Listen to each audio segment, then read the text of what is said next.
Hi everyone. We're going to start from the end of page 47 in the PDF. Flow in Japan. Takumis, engineers, geniuses, and otakus. What do takumis,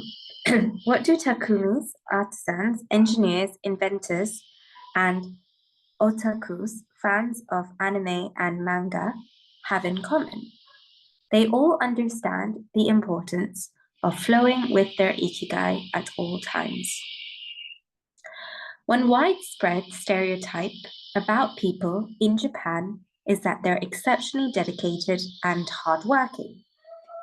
Even though some Japanese people say they look like they're working harder than they really are. There is no doubt, though, about their ability to be completely absorbed in a task, or about their perseverance when there is a problem to be solved. One of the first words one learns when starting Japanese lessons is ganbaru, which means to persevere or to stay firm by doing one's best. Japanese people often apply themselves to even the most basic tasks with an intensity that borders on obsession. We see this in all kinds of contexts, from the retirees taking meticulous care of their rice fields in the mountains of Nagano to the college students working the weekend shift in convenience stores known as konbinis. If you go to Japan, you'll experience this attention to detail firsthand in almost every transaction. Walk into one of the stores that sell handcrafted objects in Naha, Kanazawa, or Kyoto, and you'll also discover that Japan is a treasure trove of traditional craftwork. The people of Japan have a unique talent for creating new technologies while preserving artisanal traditions and techniques. The art of takumi. Toyota employs artisans who are able to make a certain type of screw by hand. These takumi, or experts in a particular manual skill, are extremely important to Toyota, and they are hard to replace. Some of them are the only people who know how to perform their exact skill, and it doesn't seem as though a new generation is going to take up the mantle. Turnable needles are another example. Sorry, can you just give me 2 minutes? Yeah, please. All right, sorry, I'm just gonna... Yeah, please.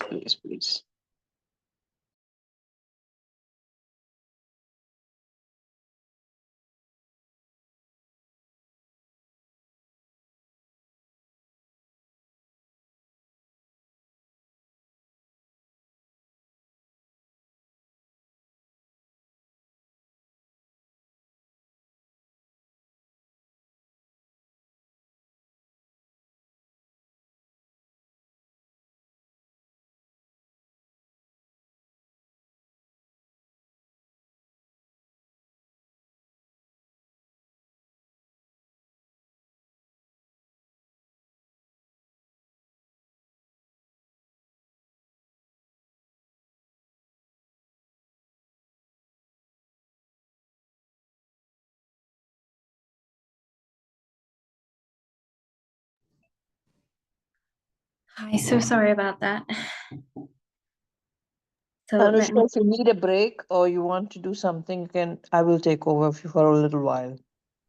No, it's okay. Sorry. No problem. And sorry for the background noise. That's expected, don't be worried. Yeah. Okay, so I think I was saying turntable needles are another example.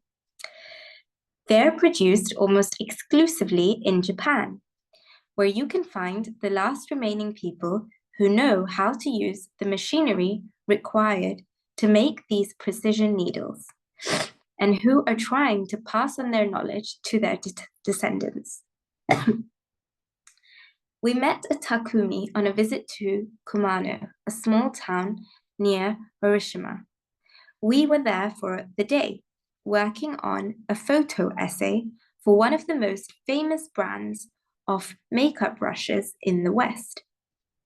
The billboard welcoming visitors to Kumano shows a mascot holding a large brush. In addition to the brush factories, the town is full of little houses and vegetable gardens. Heading farther in, you can see several Shinto shrines at the base of the mountains that surround the town. We spent hours taking photos in factories full of people in orderly rows, each doing a single task, such as painting the handles of the brushes or loading boxes of them onto trucks. Before we realized, we still hadn't seen anyone actually putting bristles into the brush heads. After we asked about this and got the runaround several times, the president of one company agreed to show us how it was done. He led us out of the building and asked us to get into his car. After a 5-minute drive, we parked next to another smaller structure and climbed the stairs. He opened a door and we walked into a small room filled with windows that let in lovely natural light. In the middle of the room was a woman wearing a mask. You could see only her eyes. She was so focused on choosing individual bristles for the brushes, carefully moving her hands and fingers using scissors and combs to sort the bristles, that she didn't even notice our presence. Her movements were so quick, it was hard to tell what she was doing. The president of the company interrupted her to let her know that we'd be taking photos as she worked. We couldn't see her mouth, but the glint in her eye and the cheerful inflection in her speech let us know she was smiling. She looked happy and proud, talking about her work and responsibilities. We had to use extremely fast shutter speeds to capture her movements. Her hands danced and flowed in concert with her tools and the bristles she was sorting. The president told us that this Takumi was one of the most important people in the company, even though she was hidden away in a separate building. Every bristle of every brush the company made passed through her hands. Steve Jobs in Japan. Apple co-founder Steve Jobs was a big fan of Japan. Not only did he visit the Sony factories in 1980s and adopt many of their methods when he founded Apple, he was also captivated by the simplicity and quality of Japanese porcelain in Kyoto.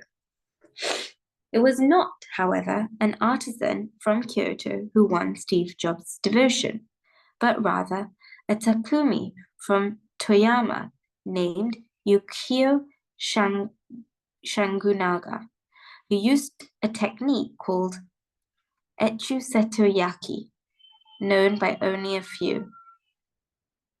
On a visit to Kyoto, Jobs heard of an exhibition of Shakunaga's work.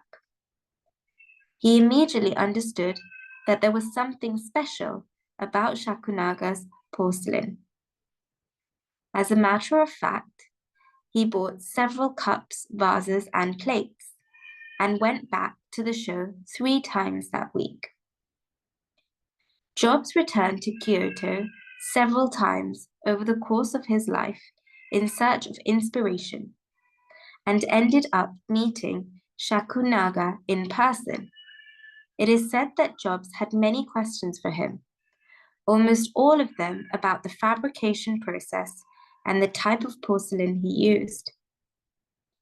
Shakunaga explained that he used white porcelain he extracted himself from mountains in Toyama Prefecture, making him the only artist of his ilk familiar with the fabrication process of porcelain objects from their origins in the mountains to their final form, an authentic Takumi Jobs was so impressed that he considered going to Toyama to see the mountain where Shakunaga got his porcelain, but thought better of it when he heard that it was more than 4 hours by train from Kyoto.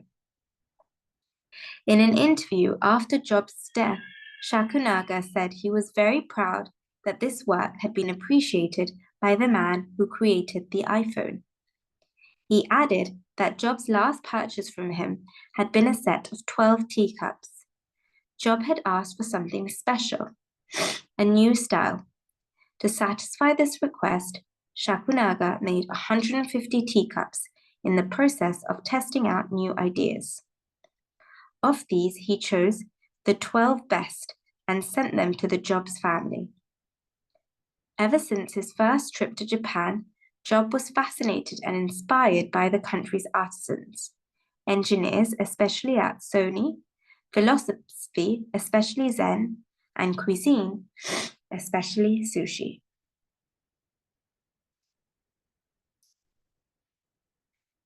Sophisticated simplicity.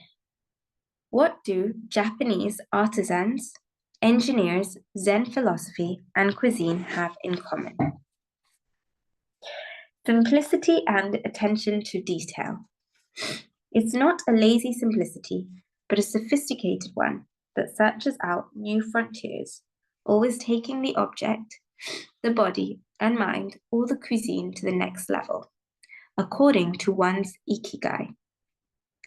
And I'm sorry, I'm not going to be able to pronounce this word, but as Csikszentmihalyi would say, the key is always having a meaningful challenge to overcome in order to maintain flow. The documentary Jiro Dreams of Sushi gives us another example of Takumi, this time in the kitchen. Its protagonist has been making sushi every day for more than 80 years and owns a small sushi restaurant near the Ginza subway station in Tokyo. He and his son go every day to the famous Tsukiji fish market and choose the best fish to bring back to the restaurant. In the documentary, we see one of Jiro's apprentices learning to make tamago, a thin, slightly sweet omelette. No matter how hard he tries, he can't get Jiro's approval. He keeps practicing for years until he finally does. Why does the apprentice refuse to give up? Doesn't he get bored cooking eggs every day? No, because making sushi is his Ikigai too. Both Jiro and his son are culinary artists. They don't get bored when they cook. They achieve a state of flow. They enjoy themselves completely when they're in the kitchen. That is their happiness, their Ikigai. They've learned to take pleasure in their work, to lose their sense of time. Beyond the close relationship between father and son, which helps them keep the challenge going every day, they also work in a quiet, peaceful environment that allows them to concentrate. Even after receiving a 3-star rating from Michelin, they never considered opening other locations or expanding the business. They serve just 10 patrons at a time at the bar of their small restaurant. Jiro's family isn't looking to make money. Instead, they value good working conditions and creating an environment in which they can flow while making the best sushi in the world. Jiro, like Yukio Shakunaga, begins his work at the source. He goes to the fish market to find the best tuna. Shakunaga goes to the mountains to find the best porcelain. When they get down to work, both become one with the object they are creating. This unity with the object that they reach in a state of flow takes on special meaning in Japan, where according to Shintoism, forests, trees, and objects have a kami, spirit or god, within them. When someone, whether an artist, an engineer, or a chef, sets out to create something, his or her responsibility is to use nature to give it life while respecting that nature at every moment. During this process, the artisan becomes one with the object and flows with it. An iron worker would say that metal has a life of its own, just as someone making ceramics would say that clay does. The Japanese are skilled at bringing nature and technology together, not man versus nature, but rather a union of the two.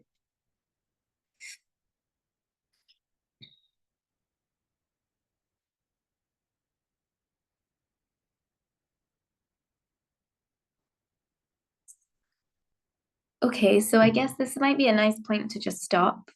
And it would be good to hear from some of you if there's any kind of activities, not necessarily making something, but if there are certain activities which essentially, I like this line of you take pleasure in your work and lose your sense of time.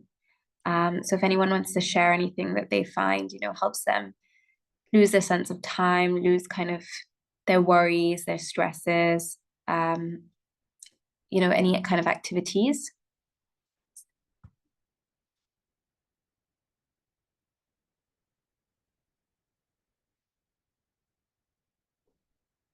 Maybe it's like painting or dancing. For me, I really enjoy dancing. So I feel like that helps me lose my sense of time and just kind of feel very much at one with what I'm doing.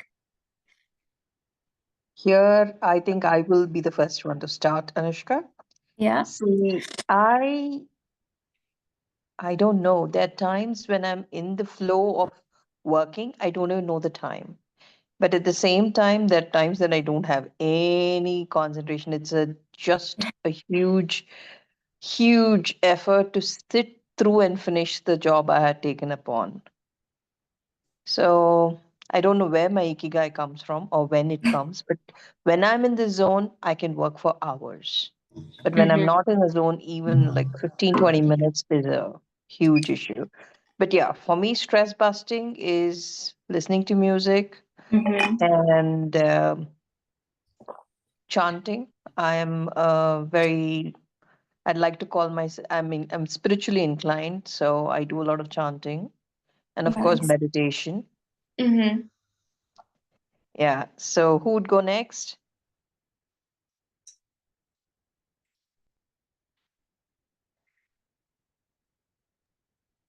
Actually, ma'am, I have a question. Should I start about what I'm interested? No, Devama. So what Anushka ma'am was asking is, what do you do when not when you yeah when you're interested? Sometimes you don't realize the passage of time. You don't know the Oh, time passing. okay, ma'am. I got. That one. Okay. Actually, I'm interested in reading, not textbooks. I'm interested to read Ramayana, Mahabharata, and Bhagavad Gita books. I read more than 3 to 4 hours, ma'am, Wow. without knowing the time, ma'am. I'm interested so much in that kind of books only, not textbooks. That's great. I wish I had the ability to read for like 3 hours. That's really, really impressive. Yes, ma'am. Actually, here I have to tell, same here, but I don't read Bhagavad Gita and all that long. I don't think I developed that ability yet, Yeah. but I love to read, and a good mystery will keep me going for hours. Yes, ma'am. Yeah, Uh, I sorry, I go ahead. spend on you watching YouTube, Instagram.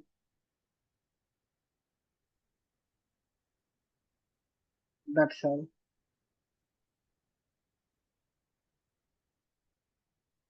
Okay, great. And anyone else want to share?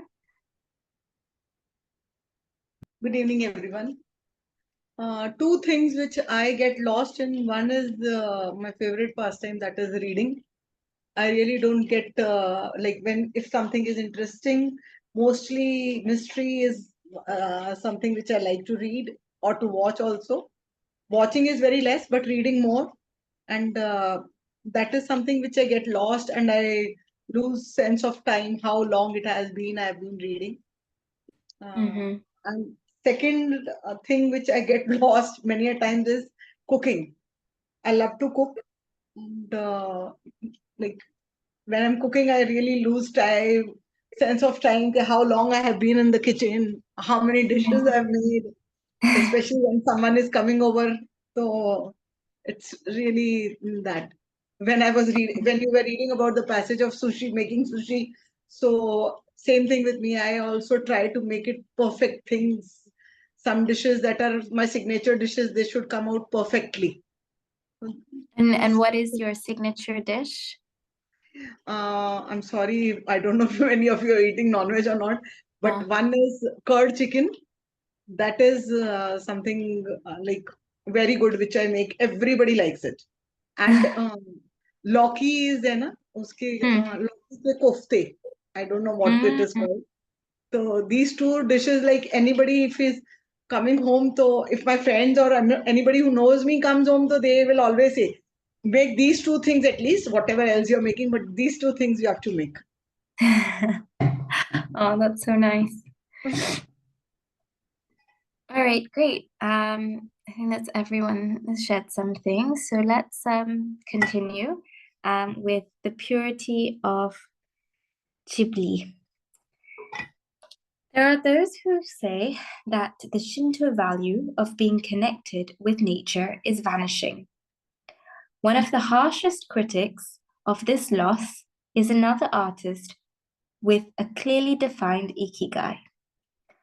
Hayao Miyazaki, the director of animated films produced by Studio Ghibli. In nearly all his films, we see humans, technology, fantasy, and nature in a state of conflict, and in the end, coming together. One of the most poignant metaphors in his film, Spirited Away, is an obese spirit covered in trash that represents the pollution of the rivers. In Miyazaki's films, forests have personalities, trees have feelings, and robots befriend birds. Considered a national treasure by the Japanese government, Miyazaki is an artist capable of becoming completely absorbed in his art. He uses a cell phone from the late 1990s, and he makes his entire team draw by hand. He directs his films by rendering on paper even the tiniest detail, achieving flow by drawing, not by using a computer. Thanks to this obsession on the director's part, Studio Ghibli is one of the only studios in the world where almost the entire production process is carried out using traditional techniques. Those who have visited Studio Ghibli know that it is fairly typical on a given Sunday to see a solitary individual tucked away in a corner, hard at work, a man in simple clothes who will greet them with an Ohio, hello, without looking up. Miyazaki is so passionate about his work that he spends many Sundays in the studio, enjoying the state of flow, putting his Ikigai above all else. Visitors know that under no circumstances is one to bother Miyazaki, who is known for his quick temper, especially if he is interrupted while drawing. In 2013, Miyazaki announced he was going to retire. To commemorate his retirement, the television station NHK made a documentary showing him in his last days at work. He is drawing in nearly every scene of the film. In one scene, several of his colleagues are seen coming out of a meeting, and there he is, drawing in a corner, paying no attention to them. In another scene, he is shown walking to work on December 30th, a national holiday in Japan, and opening the doors of Studio Ghibli so he can spend the day there, drawing alone. Miyazaki can't stop drawing. The day after his retirement, instead of going on vacation or staying at home, he went to Studio Ghibli and sat down to draw. His colleagues put on their best poker faces, not knowing what to say. 1 year later, he announced he wouldn't make any more feature films, but that he would keep on drawing until the day he died. Can someone really retire if he is passionate about what he does? The recluses. It is not only the Japanese who have this capacity. There are artists and scientists all over the world with strong, clear ikigais. They do what they love until their dying day. The last thing Einstein wrote before closing his eyes forever was a formula that attempted to unite all the forces of the universe in a single theory. When he died, he was still doing what he loved. If he hadn't been a physicist, he said he would have been happy as a musician. When he wasn't focused on physics or mathematics, he enjoyed playing the violin. Reaching a state of flow while working on his formulas or playing music, his two ikigais, brought him endless pleasure. Many such artists might seem misanthropic or reclusive, but what they are really doing is protecting the time that brings them happiness, sometimes at the expense of other aspects of their lives. They are outliers who apply the principles of flow to their lives to an extreme.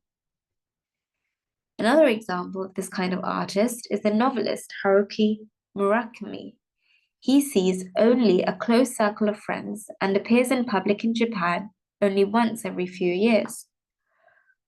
Artists know how important it is to protect their space, control their environment, and be free of distractions if they want to flow with their ikigai. Microflow, enjoying mundane tasks. But what happens when we have to say, do the laundry, mow the lawn, or attend to paperwork? Is there a way to make these mundane tasks enjoyable? Near the Shinjuku subway station, in one of the neural centers of Tokyo, there is a supermarket that still employs elevator operators. The elevators are fairly standard and could easily be operated by the customers, but the store prefers to provide the service of someone holding the door open for you, pushing the button for you on the floor, and bowing as you exit. If you ask around, you'll learn that there is one elevator operator who's been doing the same job since 2004. She is always smiling and enthusiastic about her work. How is she able to enjoy such a job? Doesn't she get bored doing something so repetitive? On closer inspection, it becomes clear that the elevator operator is not just pushing buttons, but is instead performing a whole sequence of movements. She begins by greeting the customers with a song-like salutation, followed by a bow and a welcoming wave of the hand. Then she presses the elevator button with a graceful movement, as though she is a geisha offering a client a cup of tea. Sexton calls this microflow. We've all been bored in a class or at a conference and started doodling to keep ourselves entertained, or whistled while painting a wall.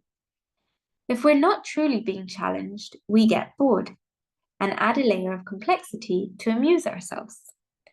Our ability to turn routine tasks into moments of microflow, into something we enjoy, is key to our being happy, since we all have to do such tasks. Even Bill Gates washes the dishes every night. He says he enjoys it, that it helps him relax and clear his mind, and that he tries to do it a little better each day, following an established order or set of rules he's made for himself. Plates, first, fork second, and so on. It's one of his daily moments of microflow. Richard Feynman, one of the most important physicists of all time, also took pleasure in routine tasks. W. Daniel Hillis, one of the founders of the supercomputer manufacturer Thinking Machines, hired Feynman to work on the development of a computer that could handle parallel processing when he was already world famous. He says Feynman showed up on his first day of work and said, "Okay, boss, what's my assignment?" They didn't have anything prepared, so they asked him to work on a certain mathematical problem. He immediately realized they were giving him an irrelevant task to keep him busy and said, "That sounds like a bunch of baloney. Give me something real to do." So they sent him to a nearby shop to buy office supplies, and he completed his assignment with a smile on his face. When he didn't have something important to do or needed to rest his mind, Feynman dedicated himself to microflowing, say, painting the office walls. Weeks later, after visiting the Thinking Machines offices, a group of investors declared, "You have a Nobel laureate in there painting walls and soldering circuits." Instant vacations. Getting there through meditation. Training the mind can get us to a place of flow more quickly. Meditation is one way to exercise our mental muscles. There are many types of meditation, but they all have the same objective: calming the mind, observing our thoughts and emotion, and centering our focus on a single object. The basic practice involves sitting with a straight back and focusing on your breath. Anyone can do it, and you feel a difference after just one session. By fixing your attention on the air moving in and out of your nose, you can slow the torrent of thoughts and clear your mental horizons. The Archer's Secret. The winner of the 1988 Olympic gold medal for archery was a 17-year-old woman from South Korea. When asked how she prepared, she replied that the most important part of her training was meditating for 2 hours each day.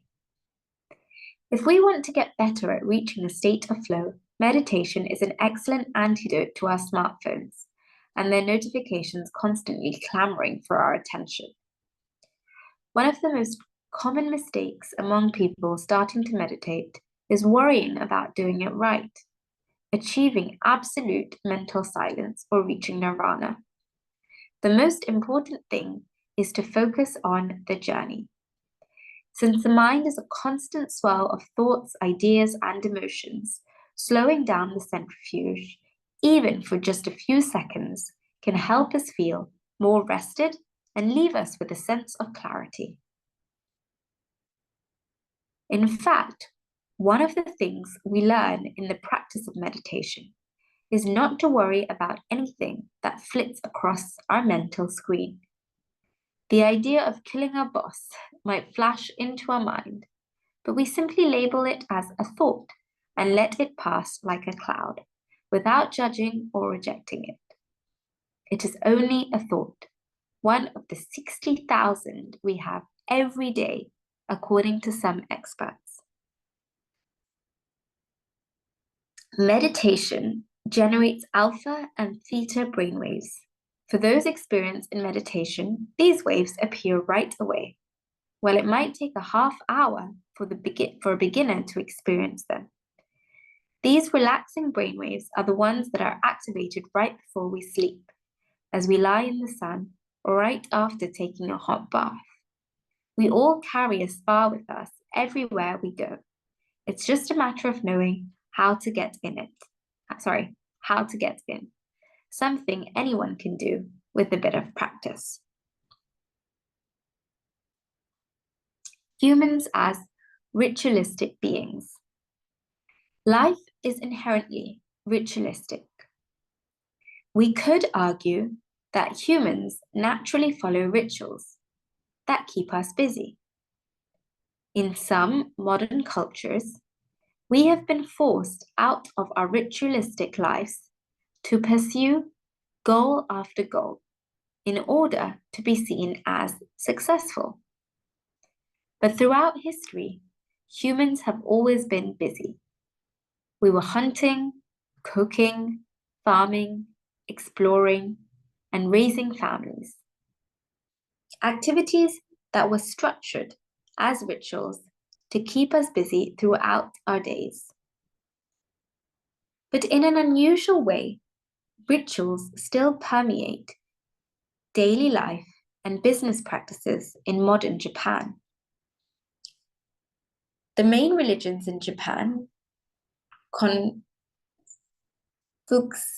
don't know how to say this, Confucianism, Buddhism, and Shintoism are all ones in which the rituals are more important than absolute rules.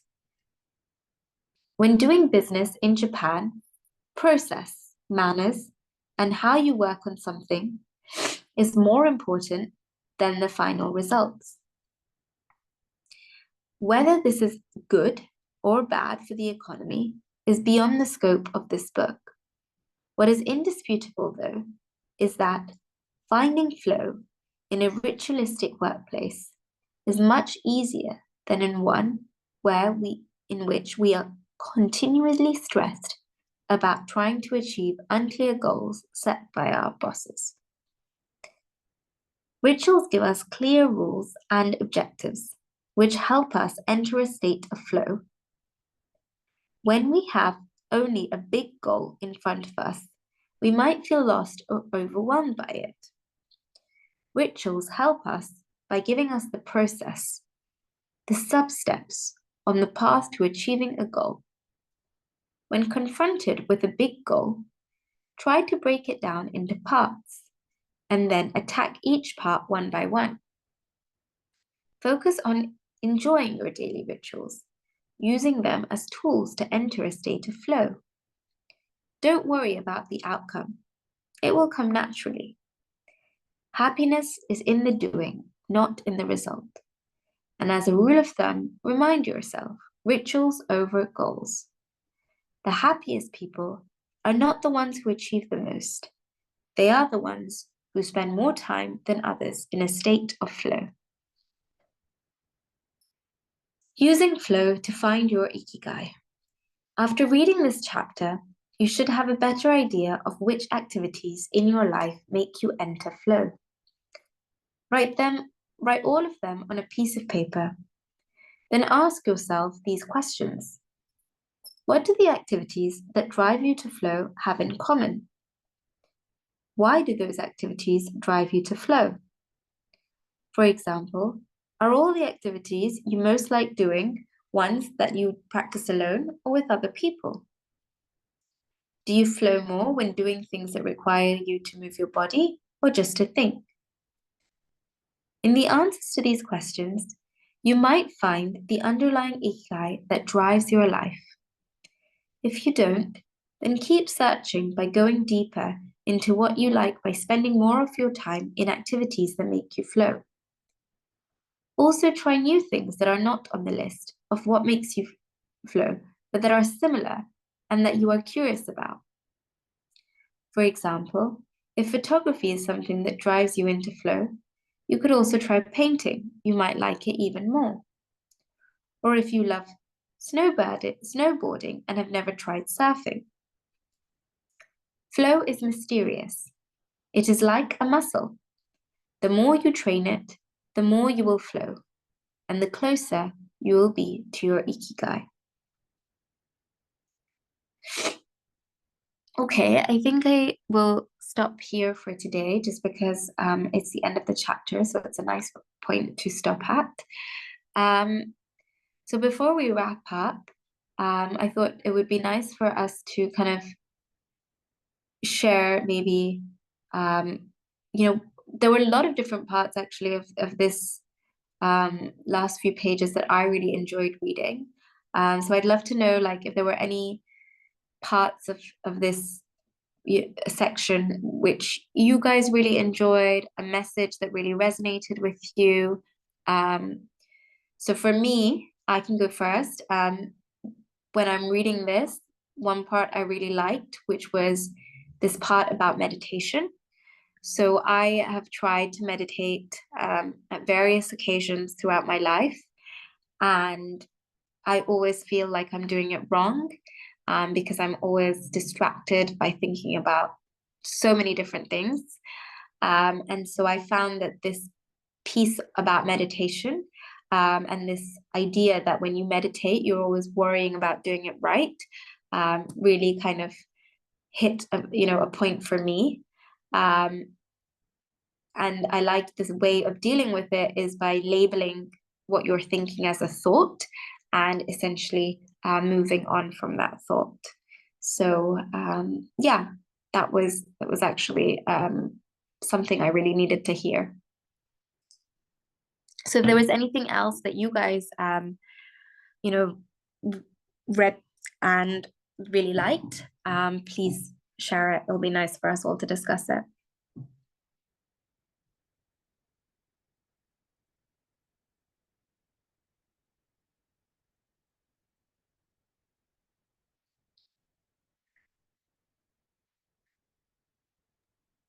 Let me go. So what I loved is the fact that how they made a everyday thing. So we are I would like to consider myself the same thing. I would like to consider myself a beast who doesn't like to keep repeating a lot of things, but to take joy in doing. Even the lady who was the lift operator,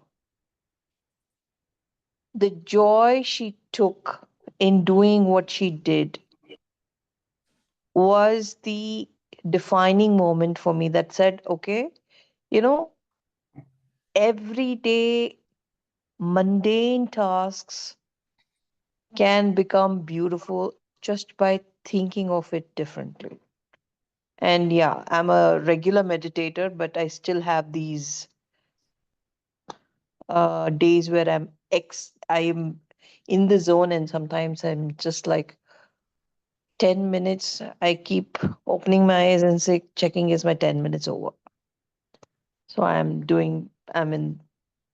have to learn more. I mean, learning there's never end to learning, but yeah. Yeah. Who's going to go next?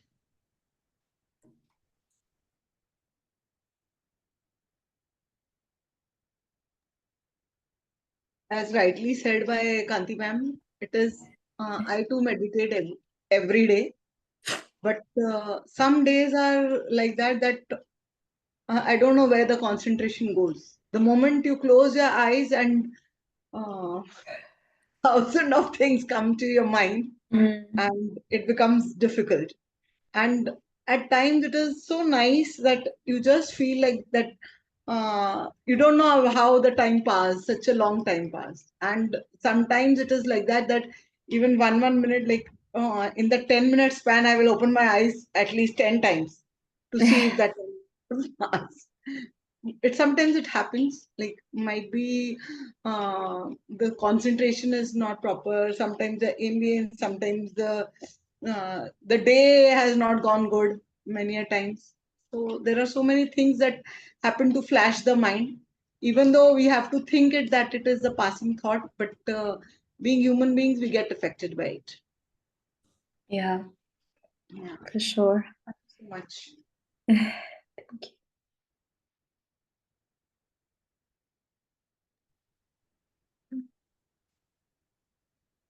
Thank you. Like I have understood that we should challenge ourselves to keep active our mind and to mind, and we should add some layer of complexity. That word used in that textbook, I like that layer of complexity word to keep our mind active. And there were they were speaking about meditation, which gives the gives which gives the exercise to muscles, and uh, uh, rituals, which are some rules for our life also, from elder ones.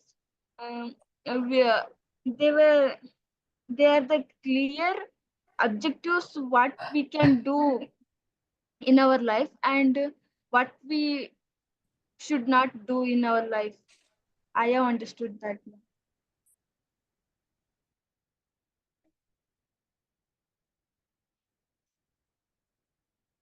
Okay, great.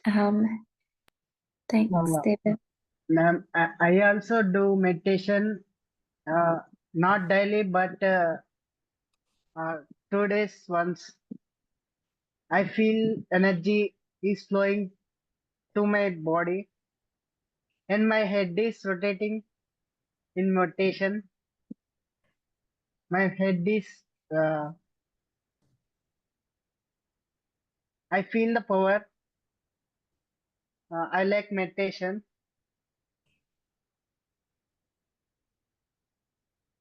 Mm-hmm. Okay, great. Thanks for sharing that. I think another part for me, and I mean, obviously there's not like there's no compulsion, but I think that I really liked the end of this chapter, and I think something that I want to do after reading this book is writing all of the things that drive me to flow, making a list of those activities and actually seeing what are the similarities of those activities, and are there any things that are actually quite similar. So maybe a bit of introspection, kind of to really understand what it is that makes me flow. So I think not telling you guys to do it, but I think it's a nice activity, and it would be good maybe for us to all try that and see if we learn more about ourselves that way. I think that's a wonderful activity. We should all think of doing it out of our own volition and for our own understanding of where our Ikigai lies. Yeah. Yes. So, is everybody done? We can close the meeting. Or would anybody like to speak further?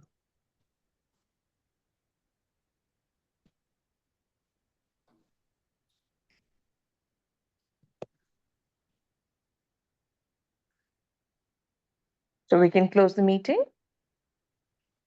I think so. We can call it. Yeah. Thank you. Thank Good you. night. Good night. Thank you, Anushka, for reading for us. Thank you. Good night, everyone. Good Thank you, night. Anushka. And love and a hug to your little one. Thank you. Bye. Bye-bye. Bye.